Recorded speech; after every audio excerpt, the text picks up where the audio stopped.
So, welcome back to the 1760 sessions where we talk to founders building systems and impact. I'm Harry Thornberry from 1760 Strategic AI, and today I'm joined by Natalia Parker and Tatyana Thurston, the co founders of Dexit. Dexit is a digital estate planning company helping families, estate planners, and wealth advisors organize and protect digital assets in the event of death or incapacity. These two met through their kids' PTO and saw a gap in the legal world wasn't addressing. What happens to your iPhone, your crypto, your social media, your online income when you're gone? Dexit creates directives for digital accounts, traditional estate plans miss. Natalia and Tatiana, thank you very much for being here. Thank you for having us. Thank you. We're very excited. No worries at all. I appreciate. Sorry for the lengthy intro. Did I cover everything or did I miss anything? No, basically you covered. We're working really hard on educating people about the need to address digital assets. Of course. And from our last call, I learnt so much around not even thinking about, your iPhone. No one can get into it essentially. And there's so many different banks, crypto wallets that you may have. And yeah, getting ahead of it is a very important thing. When did you first recognize there was a potential gap in the market? Actually, when Tatiana went to her estate planner. Yes, Tatiana? Yeah, And so throw I it went to get away. my estate plans done. And yeah, I realized that even though we have bank accounts in, traditional brick and mortar banks, we also have apps like Venmo or Cash App, or Yeah. you can go to gambling accounts, you can go to accounts where you're making income somewhere else, and it's not quite sitting in that bank, it's sitting online. And so I realized that even though we've listed maybe the three banks we always bank with, everything else that's online was completely amiss. Yeah. And it's such a vital part of estate planning that I think traditionally people don't even think of. So I want to wind Yeah. back and talk about your origin story because I absolutely love it. You two met through the PTO and ended up starting a business together. So walk me through the conversation. What made you both go, we need to do this? We were great together. We actually, yes, we worked really well, organizing and doing everything for our kids' school. So we'll just, yeah, let's do it. We're doing it for free. Why not to make money? So Yeah, and I think too I think too that the fact that we're moms, we had to adapt our own tech needs to communicate with them. For example, I would have downloaded Snapchat if it wasn't because my kids won't talk to me on any other platform. So I had to open another account just to communicate with them. And so I realized the divide between, what your parents have, what we have, what our kids have. They have hundreds more accounts online, perhaps smaller monies, but in a vast array of places. Whereas our parents, for example, may have had just one account at one bank. So it's a big shift. It's a generational shift. And we kind of just talked about it and we get things done. So we started this business. amazing. And I didn't even think about it that you can have a currency in so many different platforms, including your PlayStation and your games consoles this day. They can be a source of holding Yep. capital. So I take it both working together, you have both two different skill sets. Where do the different skill sets differ and who organizes what within the business? Oh, we laugh about it all the time. I Right. used to be a lawyer in Russia, so I'm very methodical, very kind of down to the point. Tatiana, she's very Yeah. outgoing. She wants to speak really kind of creative. So we always, I tell her, cut the fluff, and she's like, no, we're not saying that way. We need to say it very nicely. Yeah, I think, as you grow, you Mhm. have to have more and more, whether it's, compliance or whether it's marketing or sale. Like the balls just keep juggling. So we kind of had to split off where we had our own passions and talents and, Love it. yeah. We're very Very kind similar. of, yes, and we know our weaknesses and our strengths. So we know where Tatiana goes and where I go. So Matt, the co-founder of 1760 with me, we are the exact same. I'd say I'm probably more like Tatyana and he's more like you, Natalia. His background is strategy, big picture, whereas I'm more forward thinking, talk too much with the ideas, and we're like a yin and yang, but it works. It works. And it Yeah. looks like it works for you guys too. It does work. And I love that. So Tatyana, you kind of mentioned, you touched upon it earlier, you wrote your own will and realized your brother, your executor, would have no way to access your digital accounts. Do you think this was the main spark, or was it something else maybe? I think it was a mixture of a couple things. The previous jobs that I had, I ran various companies for small business owners, and they wear a lot of hats. And the business owner I worked for at the time was diagnosed with cancer, and he was supposed to transit his business to his kids. But his kids did not manage the day-to-day. And so when someone has to hand off, 200 accounts, it's overwhelming for someone to run a business and understand where everything is.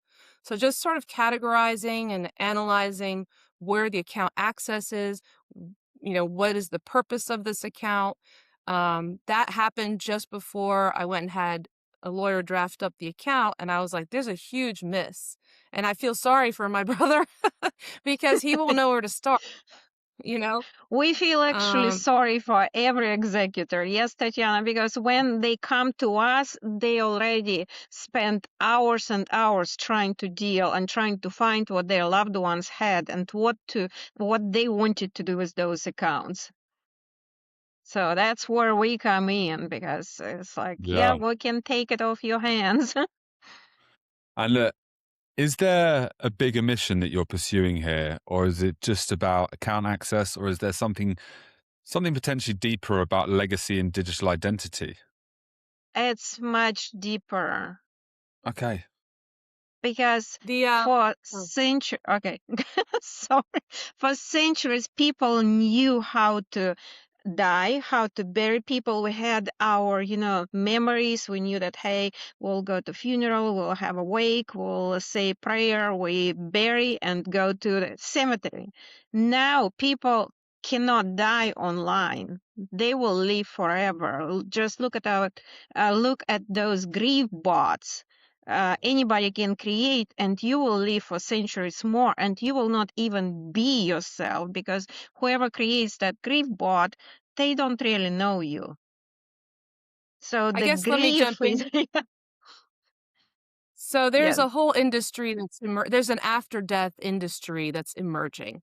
And so grief bots is like an AI avatar of the person that may have been deceased, so that you can continue to talk to them forever as if they were there. I'm not sure how I feel about that. Have you guys interacted Well, that's the bigger picture. Yes. Okay. Have you guys interacted with a grief bot before? Yes. We've done some research on that. Yes. And it depends on the person who creates it. That person gives you a character, the memories, and your kind of outline who you're going to be online forever. And you can change in time, because AI is changing. AI can be meaner or kinder, or, hey, you will not be a podcast anymore creator, or some plumber somewhere, or serial killer. Who knows? So you can manipulate the AI to make it look like you were someone in a past life that you weren't. Yes. And I would have been a cowboy or something. Mm-hmm. Yeah, there's a famous story. There's a documentary made in Denmark. It was released maybe about 6 months ago, I think. And it's the story of a woman, and her husband was terminally ill, but she wanted to create an AI version of him. And so she did, and she was happy for having him as a companion in an AI mode.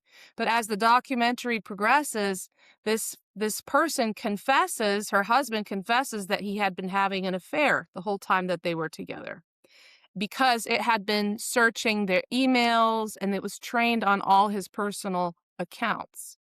So what do you do with that information? And that's kind of where the documentary ends, I believe. So the AI admitted that there was an affair. Yes. Oh, wow. Yes. This is fascinating. Tatiana, after this, you're going to have to share the documentary with me because I'm very interested to explore this further. Sure. Uh, I having think, lost, yeah, go on. yes. Think about if somebody has OnlyFans accounts and Yeah. all of a sudden they want to keep it private. After they die, they want to keep it private, but hey, it's already out there and it multiplies, and their kids, grandkids, and everybody will have to deal with it.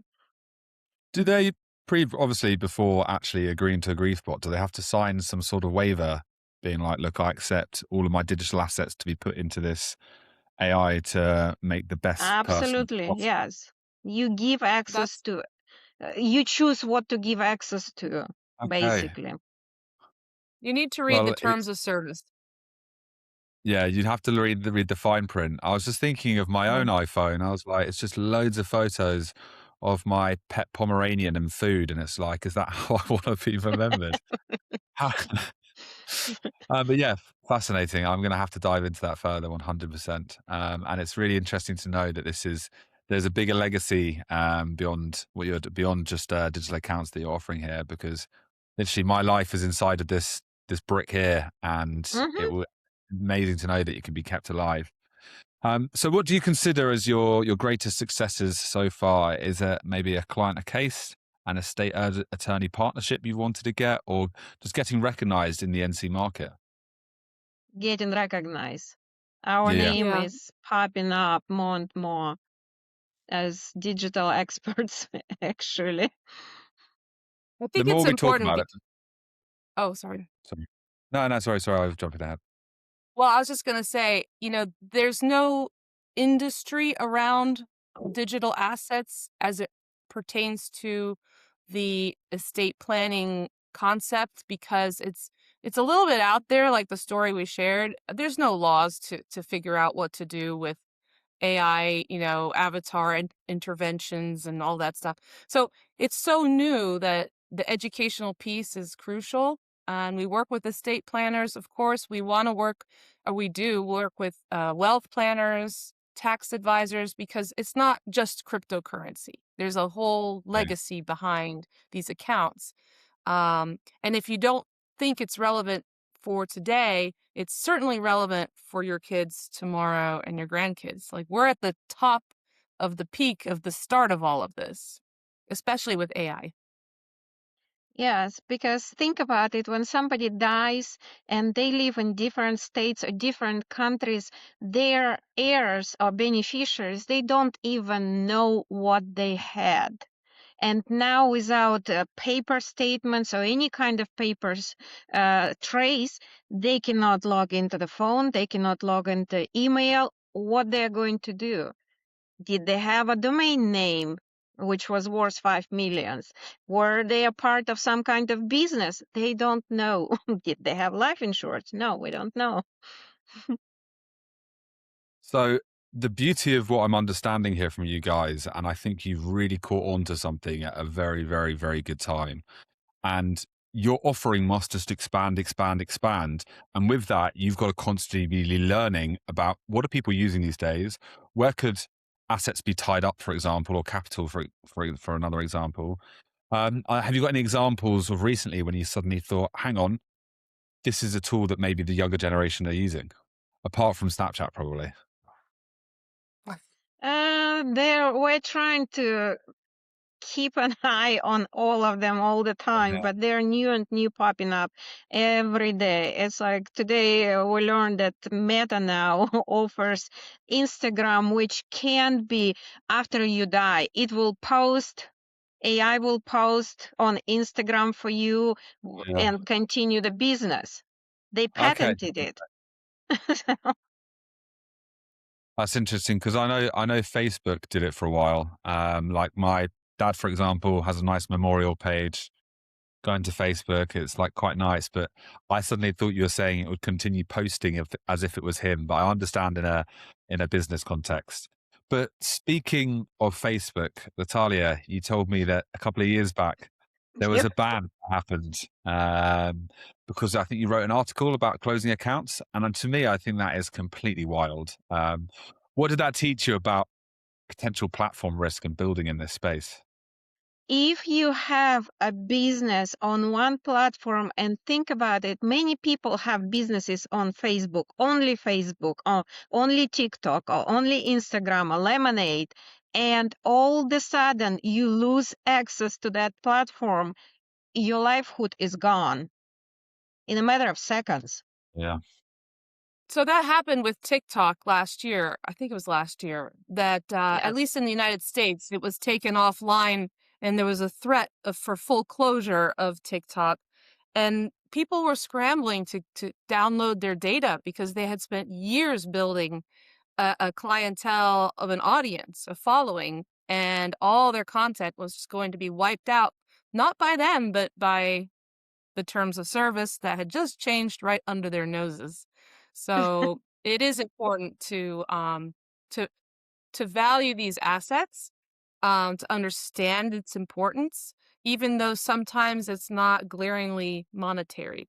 And I think gaming and gambling is a big one too. We spoke to someone, and they were a big time CEO, and sure enough, he's, I don't need. I've got my wealth planner on speed dial. I've got my estate plan all lined up. Well, he had 100 grand in DraftKings. Well, never thought about that account. That's his play money, which is remarkable, but at the same time, that's a huge loss, you know? So, yeah. It's actually crazy to think. In gambling, there are so many different accounts you can have. Like the gambling world yeah. out there is pretty much endless. I know friends of mine that have about 20 odd accounts across multiple different like websites, Mhm. and it's just crazy to speak. I'll speak about a good story that happened my end because sadly, when my father passed, he had lots of different accounts everywhere. And my mom and myself, we had the job of going through, finding out where his money was. And then it wasn't until 2, 3 years later that we found just a random account with £10,000 hidden in it. And we were just like, right, what should we do? So we went on holiday and got our teeth done. So it was, That's great. You found it just in case, it because we was don't. my mum said to me, she was like, kids, do you want to me and my sister, she said, do you guys want your teeth done? And I was like, yeah, okay. That's a good use of the money. That's a So good look, when story. you, it's good. And Thailand was lovely as well. If you could advise your past selves at the start of Dexit, what would you change about your go-to-market systems or partnership? Was there anything that you'd wish you'd known when you first kicked off?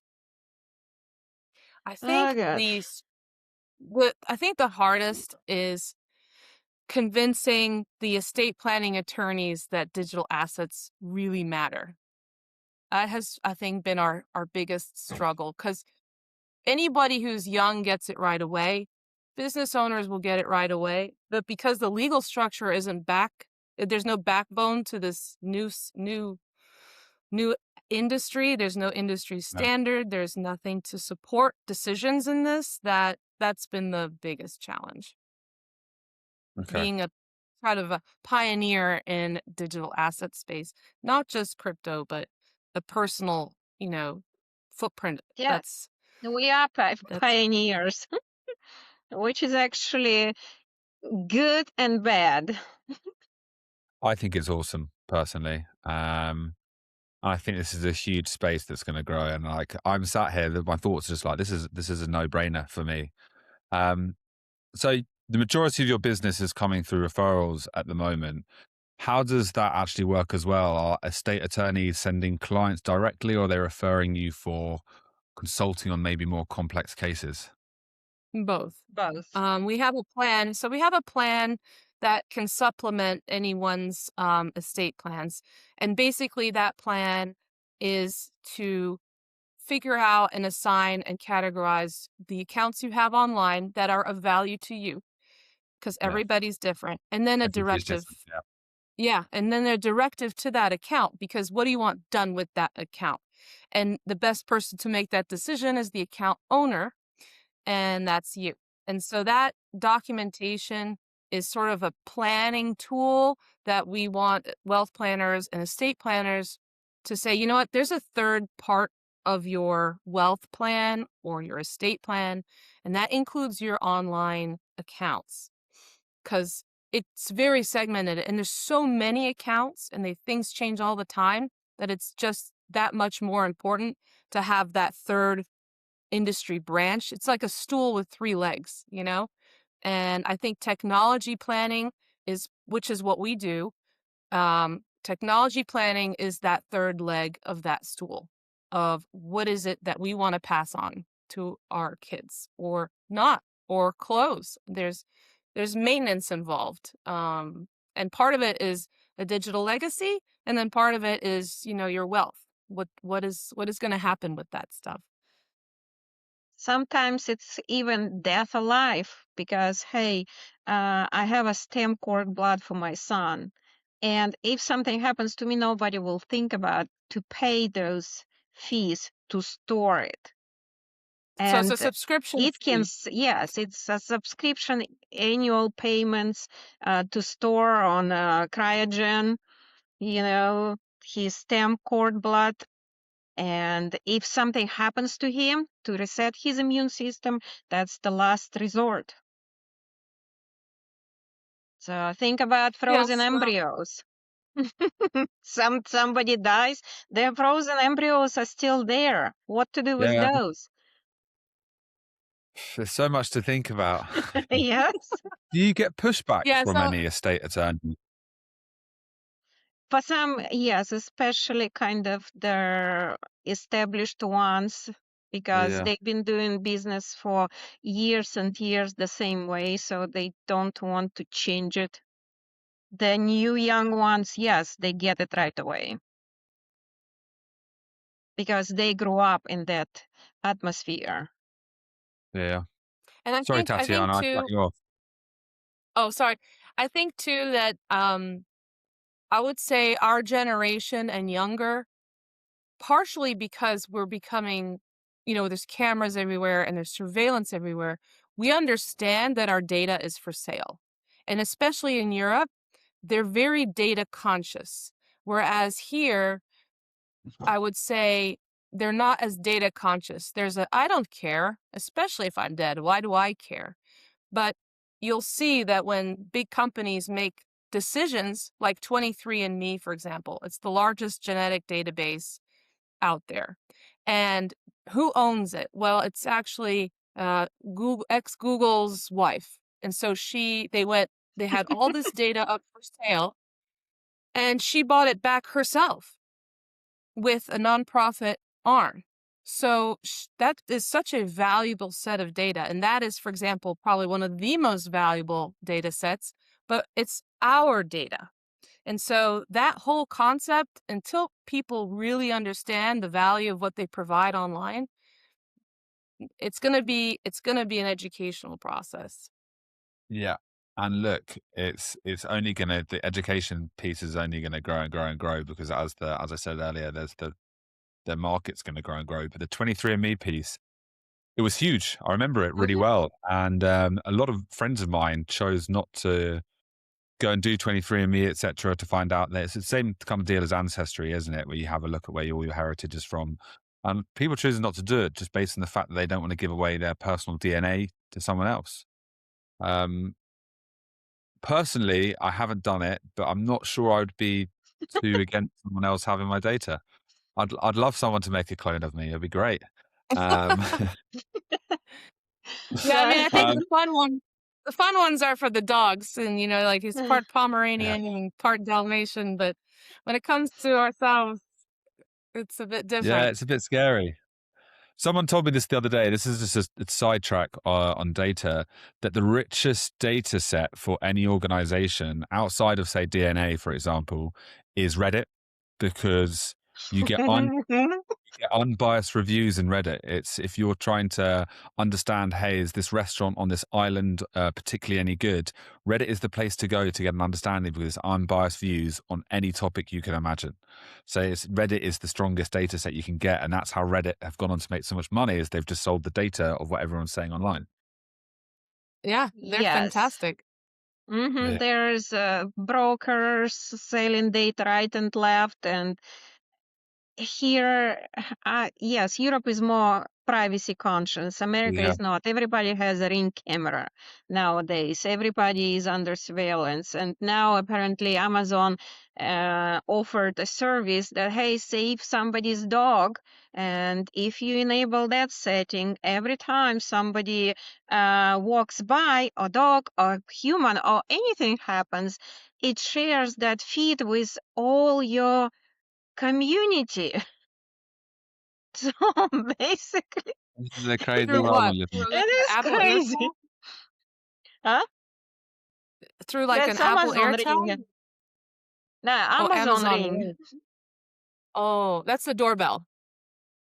Yeah. Yes. Okay. So yeah, there's a crazy amount of Big Brother going on, and it's getting scary. I still get scared about when I talk about something into my phone or I'm WhatsApping about something, and then Instagram gives me an ad of it. That still plays with me a little bit. So going back to the business, Natalia, you mentioned it's all women. You two plus your technical person rebuilding the platform at the moment.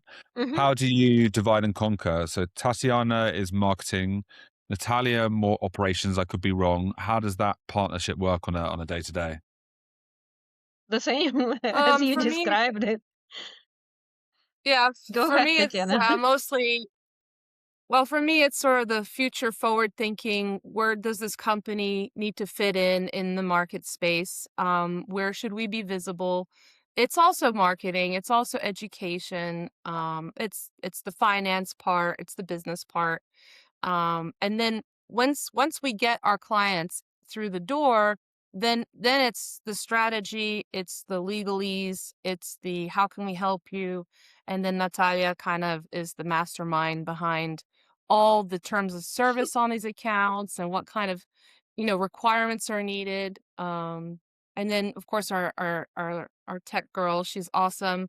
Yeah, She just is passionate about AI, and she's not that we're all AI, but it's very useful because we're not a firm of 50 people.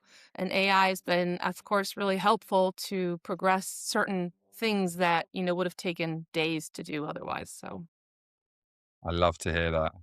Not only is it a forward-thinking offer, it's a forward-thinking operational unit. What kind of AI stuff is your technical person doing? That's a question for her. We just kind of email and text her and talk to her that, hey, that's what we need to be doing. And she's on it. Okay.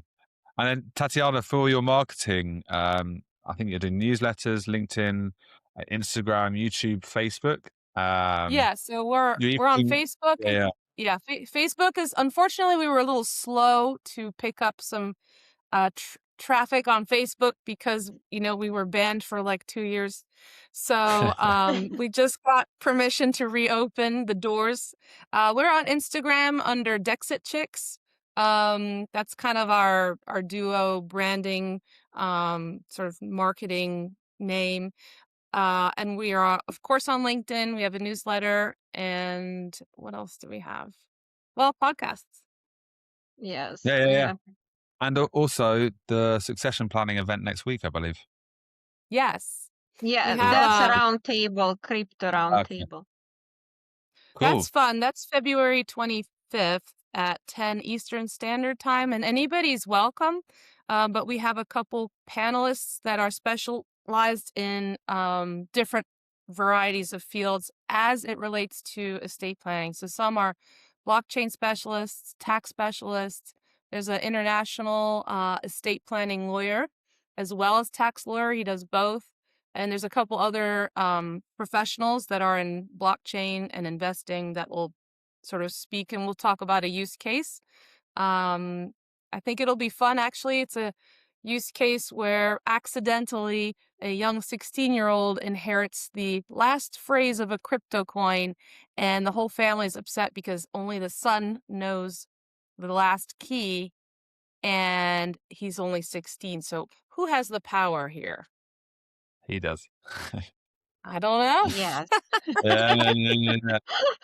Yeah, I've been thoroughly enjoying what your business is all about, so I think I'll have to tune into the roundtable as well. Please join. So, for the future, what does success look like for Dexit in the next 3 to 5 years? You mentioned expanding nationally, I think, Natalia, to me last time. What's the vision here? Yes, we I think do it'd be want to expand nationally because right now we're mostly in North Carolina, so we recognize here, but we want to get to East Coast and eventually nationwide, and kind of get the standards for our industry and get educational piece and grow business. Yeah, yeah, awesome. What about from I your think side, Tatiana? yeah, I think for our business going forward, it's important to have a couple of you know, branches that solidify an industry that is yet to be discovered, kind of. I think there's a branch of legacy planning, there's a branch of wealth planning and tech planning and education that we hope to at least sort of lift off the ground together so that we can create, you know, a real Dexit plan, and the D stands for digital. But some people say it's, death, divorce, and diapers and diamonds because it's a life change when you have to change your plans.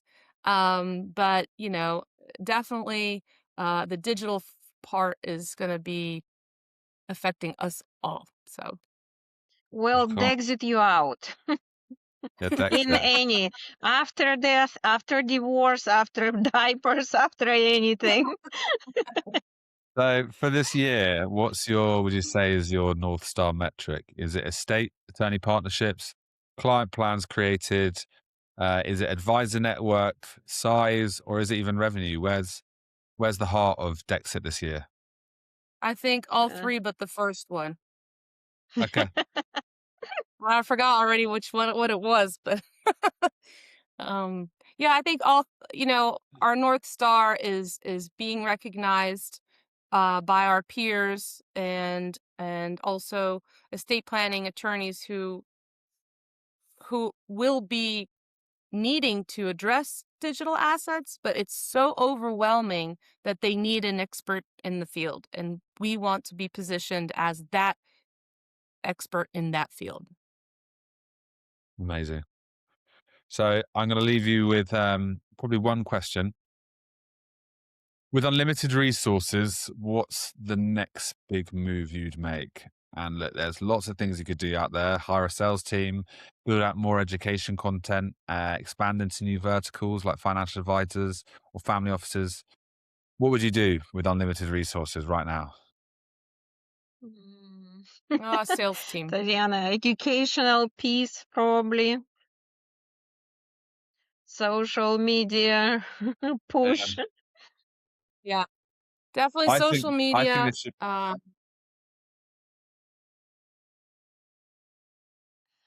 social media. Is that the answer? Okay. I think this should be. No,